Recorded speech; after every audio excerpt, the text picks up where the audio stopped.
Salve, salve rapaziada, Ferrer na área, saca só. Imagina ser um administrador de MMORPG durante 15 anos e prestes a fecharem os servidores, você é invocado no corpo do Lorde Demônio dentro daquele jogo. Pois é pessoal, o nome desse anime é Mao-sama Retry. Não se preocupa porque o nome do anime vai estar aqui na descrição do vídeo, então já fortalece deixando o like e se inscreve no canal para não perder os próximos vídeos. Fiquem com o resumo aí, valeu! O anime começa com o nosso protagonista Akira, encerrando as atividades do jogo Infinity Game, um MMORPG que estava no mercado há 15 anos. Porém, ao fazer isso, ele é transferido para um outro mundo, dentro do corpo de um de seus personagens dentro do jogo, Kunai Hakuto, um Lorde Demônio. Ao tentar se deslogar e ver que não era possível, ele acende um Pigas e começa a aceitar o fato de estar dentro de um jogo. Nisso aparece uma garotinha machucada e começa a dizer que ele deveria correr dali imediatamente. E logo aparece um demônio gigantesco caindo do céu, e naturalmente começa a partir para cima dele, atacando o nosso protagonista. Mas assim que Hakuto libera o seu poder, ele extermina facilmente esse demônio, usando apenas um golpe e mostrando o verdadeiro poder de um Lorde Demônio. Assim que o derrota, ele não se lembra de ter criado em seu jogo um monstro desse tipo, muito menos uma garotinha igual a essa. Hakuto começa a conversar com ela.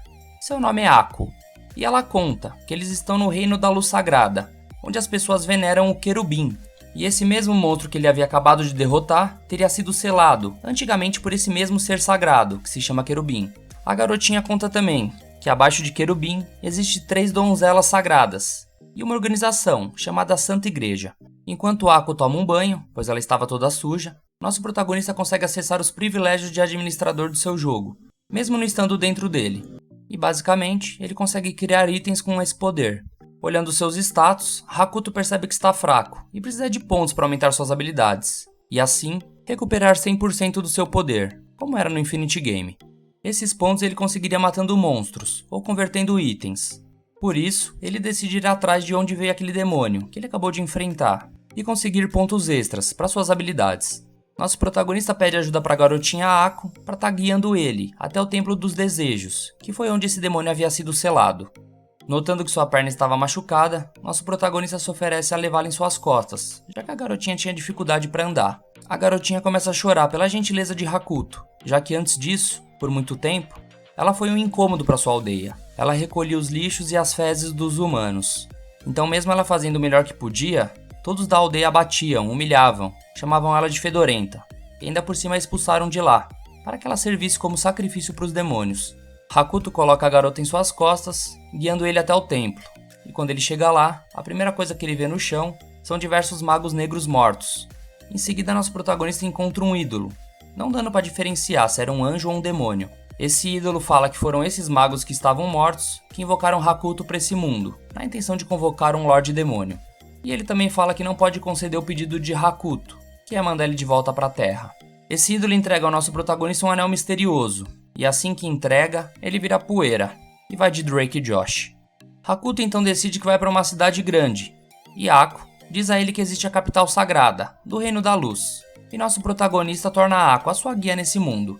Porém, antes de partirem, a garotinha pede a ele para passar em sua aldeia, para ela pegar as poucas coisas que tinha.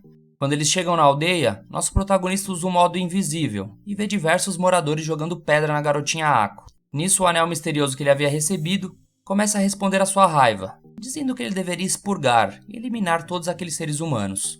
Com a ajuda do seu antigo eu, Hakuto consegue manter a calma, e antes de ir embora, só tacou fogo na casa de um dos aldeões e meteu o pé de lá, levando Ako junto em sua jornada. Já em outra cena, vemos em uma carruagem uma das donzelas sagradas, uma garota chamada Luna, que está a caminho de subjugar o Lorde Demônio. Voltando para o nosso protagonista, ele e a garotinha Ako decidem acampar em um local parecido com um deserto, e utilizando seu poder de privilégio de administrador, ele pega um fragmento de inteligência, criando uma base para acampar. Nela eles conseguiriam se banhar e estar dormindo. Assim que Ako sai do banho, ela é surpreendida por Hakuto, dizendo que ela estava muito cheirosa. A garota fica emocionada, pois era a primeira vez que alguém dizia isso a ela. Depois de passarem a noite na base, eles continuam a caminhar pela manhã, até que são surpreendidos por bandidos, que tentam atacá-los, mas são tão fracos que não conseguem nem mesmo ultrapassar a barreira de ataque do nosso protagonista. Hakuto começa a discutir com o chefe dos bandidos, e um começa a chamar o outro de velho. Durante essa discussão, o Chupeta até tenta atacar ele de surpresa, e toma o peteleco aí, marreco. Logo em seguida aparece uma das donzelas sagradas, a garota Luna, Ela já chega subjugando os bandidos e se apresentando como aquela que veio derrotar o Lorde Demônio, que no caso é o nosso protagonista. Luna ordena que seus cavaleiros o capturem, mas sem esforços, Hakuto manda todos eles de base, não deixando nem mesmo um deles de pé. Ele vai em direção à garotinha, simplesmente pegando ela no colo, e aí começa a punição, dá-lhe tapa na busanfa. É bom aprender a respeitar os mais velhos. E é claro que além de ter dado umas belas de umas palmadas, ele ainda roubou todo o dinheiro dela. Hakuto e Ako logo chegam em uma cidade, e aproveitando da grana da Luna, eles ficam até mesmo em uma pousada de luxo, bem parecido com uma suíte presidencial de um nobre.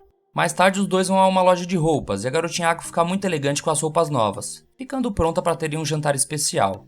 E já no restaurante, Ako continua a agradecer por tudo que Hakuto está fazendo por ela. Até agora, Ako não sabe o motivo dele estar sendo tão legal, mas eis que Luna aparece no restaurante, e ela já chega causando e gritando que finalmente encontrou de novo o Lorde Demônio. Hakuto dá uma encarada nela, pergunta se ela estava querendo mais algumas palmadas no bumbum, ou algo do tipo, já colocando ela em seu devido lugar. E caso ela continuasse enchendo o saco, ela ia ser disciplinada novamente por ele, mas ela acaba ficando pianinho e sentando na mesa para jantar com eles. Logo, Hakuto e a garotinha Ako voltam para a pousada, e novamente Luna vem encher o saco deles, dizendo que como ele roubou o dinheiro dela, ela tá dura e não tem dinheiro para ficar em lugar nenhum. E já que nosso protagonista usou o dinheiro dela para alugar a pousada, nada mais justo do que ela dormir lá também. Nosso protagonista aproveita o fato dela dormir lá para conseguir algumas informações sobre aquele tal querubim. Ela conta que esse querubim, que seria o anjo protetor daquela cidade, já havia morrido há muito tempo. Porém, o reino ainda possuía Ofanim e Serafim, para proteger e guiar as pessoas. Enquanto isso, em outro local, vemos outra das donzelas sagradas, também conhecida como Rainha Assassina. E ela está a caminho da cidade, pois ela soube que Luna tinha tentado enfrentar o Lorde Demônio sozinha. E voltando ao nosso protagonista, ele começa a refletir que talvez aquele ídolo, que entregou o anel a ele, seja Ofanim, um dos anjos que agora está desaparecido. Nesse mesmo momento, em um outro local, um grupo, chamado de Satanistas, estão dizendo ter falhado em invocar um Lorde Demônio, e por conta disso, eles querem erradicar todas as donzelas sagradas nesse mundo, começando com as santas que estão na cidade agora. Já na cidade, a donzela sagrada Rainha Assassina havia finalmente retornado, e já está causando confusão enorme com seus homens, chamando Luna até ela, que já chega levando um esporro da Rainha Assassina, que pergunta quem diabos ela pensa que é, pra estar enfrentando um Lorde Demônio sozinha. Enquanto as duas discutem, o grupo dos satanistas aparecem, já atacando magia de fogo e gelo na direção das duas. Mas facilmente a Rainha Assassina se defende. Enquanto isso, Hakuto só observava toda a cena. As duas donzelas e seus homens começam a acabar com a raça dos satanistas, até que um deles abre uma caixa, soltando um demônio chamado Hades, uma gosma negra que deixa imobilizado quem o toca. E quando estavam prestes a receber algumas flechadas, aquele jogador chileno Vidal, depois da trembolona, aparece se fazendo de escudo e protegendo elas. O anel de Hakuto novamente responde ao que ele estava vendo, e deixando ele imóvel. Nosso protagonista se vê numa situação complicada, onde a única saída que apareceu a ele era de mudar de personagem, assim como num jogo. Quando ele clica na opção, surge simplesmente um personagem dele do antigo Infinity Game, um homem de cabelo branco, chamado Zero, surpreendendo a todos que estavam em volta. Sem se importar com quem seja, o grupo dos satanistas partem para cima de Zero, mas esse personagem do nosso protagonista era muito overpower, e começou a acabar com a raça de todos eles, distribuindo soco em geral. Alguns deles até tentaram sair correndo, mas a Shiryu, o dragão branco, abocanhou o restante deles, deixando a Rainha Assassina boquiaberta e totalmente apaixonada por Zero, que logo vai embora de lá, e nosso protagonista volta ao seu personagem original. Em outro lugar, vemos dois aventureiros conversando, decidindo qual missão iriam pegar, e eles encontram um cartaz, dizendo que tem recompensa para capturar nosso protagonista, já intitulado como Lorde Demônio. Os aventureiros decidiram aceitar a missão de derrotar lobos do deserto, e enquanto estão à procura deles, dão de cara com uma alcateia gigante, forçando os dois a fugirem. Nesse mesmo momento, nosso protagonista e as duas garotas estão andando por esse deserto, e assim que fizeram uma pausa para Hakuto fumar aquele cigarrinho do mal, ele vê a matilha gigante correndo atrás de duas pessoas. Percebendo uma chance para estar ganhando muitos pontos de habilidade, ele só pede para que as garotas fiquem atrás da carruagem, e acaba dizimando toda a matilha de lobo. Ele fala para os aventureiros tomarem mais cuidado, entra na carruagem e sai vazado de lá. Um pouco depois, eles decidem parar, para dar aquela hidratada no cavalo. Hakuto aproveita para criar novamente a base de acampamento, o fragmento de inteligência. E agora que finalmente ele acumulou mais pontos derrotando os lobos, nosso protagonista vai conseguir invocar um ajudante, assim como tinha no Infinity Game. Dentre os ajudantes, que tinha como opção, ele decide invocar a cientista e médica, chamada Yu Kirino. Assim que ela aparece, Hakuto passa todas as informações e explica toda a situação do mundo em que estavam. Nosso protagonista apresenta a médica para as garotas e aproveita para pedir para Yu pra tá curando a perna da garotinha Ako. E essa médica é pica, né? Ela só levou alguns segundos e finalmente a garotinha Ako conseguiria voltar a andar normalmente, sem sentir qualquer tipo de dor. Ako fica muito feliz por agora andar como uma pessoa comum. E assim que nosso protagonista elogia Yu por ter feito isso por ele, ela tem um sentimento diferente de todos que já sentiu, uma felicidade enorme de alguém reconhecer sua presença. E agora ela tá caidinha de paixão pelo velhote cabeludo. Voltando para a base do grupo dos satanistas, vemos seu chefe, chamado Utopia. Ele diz que o alvo agora seria destruir a Santa Capital usando o Hades. E como ele precisa de sacrifício para ficar mais forte, eles destruiriam tanto o bem quanto o mal, não deixando nenhuma alma viva naquela cidade. O grupo do nosso protagonista chega até o território de Luna, que é uma aldeia muito pobre, que mesmo sendo dela, quem está comandando lá era a igreja.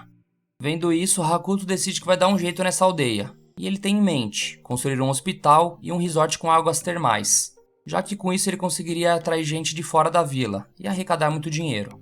Um homem da igreja logo chega para conversar e nosso protagonista já dá o papo para ele, que a partir de agora, quem cuidaria dessas terras seriam ele e Luna. Hakuto vai conversar com as garotas coelhos e pergunta se nessa vila existia algum poço de água. As garotas levam ele até lá e está totalmente ressecado, então seria um desperdício fazer um poço mais fundo. Para piorar, as coelhas dizem que o orçamento para cristais de água está muito baixo. Eis que ele começa a ver o que ele podia estar fazendo com aqueles pontos de habilidade que ele tinha. Ele cria um item, deixando a água do poço infinita, e também cria fertilizantes, para que assim eles possam voltar a produzir alimentos, e tá vendendo, deixando assim as coelhas pulando de alegria e ganhando a confiança dos aldeões. Enquanto isso, na Santa Capital, tá tendo uma reunião junto da Santa Anjo Branco, uma donzela santa e irmã mais velha de Luna. Eles estão preocupados com suas últimas ações, que ela possa estar sendo enganada por aquele que chamam de Lorde Demônio. Observamos também que na Guilda dos Aventureiros, alguns deles estão mostrando interesse em estar indo atrás do nosso protagonista, seja por motivos pessoais ou pela própria recompensa que está na cabeça dele. De volta ao nosso grupo, nosso protagonista e as garotas estão celebrando em um jantar a cura da perna da garotinha Ako. E enquanto eles saboreiam uma sobremesa deliciosa que Hakuto havia criado através da sua habilidade, eles encontram uma madame da nobreza, chamada Madame Butterfly. Deve ser Butterfly de tanta borboleta que ela comeu. Vendo que ela transbordava glamour e dinheiro, nosso protagonista pede que ela se junte a eles e sente na mesa, já que ela era uma das pessoas mais ricas do reino. Com isso, Hakuto decide ser um aliado dessa madame. Ele começa a bajular ela e dá um discurso para impressioná-la. Por fim, ele presenteia ela com um sabonete, também dizendo que ela se sentiria rejuvenescida se utilizasse. Durante essa conversa, o grupo do satanista começa a atacar novamente a cidade. Com isso, nosso protagonista pensa que é uma ótima oportunidade de estar ganhando popularidade e aumentar sua reputação com as pessoas da cidade. Hakuto pede para que Yu tome conta da garotinha Ako e dos outros clientes do restaurante, enquanto ele só vai até lá queimar algumas calorias depois do jantar. Chegando lá, alguns aventureiros estão lutando contra os satanistas, e de cima do telhado, vendo que conseguiram cercar os aventureiros, nosso protagonista aparece. Não deu nem tempo de queimar as calorias. Ele deu uma martelada cabulosa nos satanistas, que não satisfeitos, decidiram se sacrificar para estar invocando um demônio bizarro vestido de palhaço, e como todo demônio, já chega cantando vitória antes da hora, né? Hakuto já tá com uma pedra na cabeça dando headshot no demônio, e já manda ele calar a boca, porque além de ser um porco estúpido, com roupas horrorosas, a voz dele ainda era insuportável, e bastou apenas libertar seu poder para intimar e deixar esse demônio se cagando de medo. Nosso protagonista se aproxima do palhaço, e arremessando ele, basicamente faz fogos de artifício, o dizimando totalmente e mandando para outra dimensão.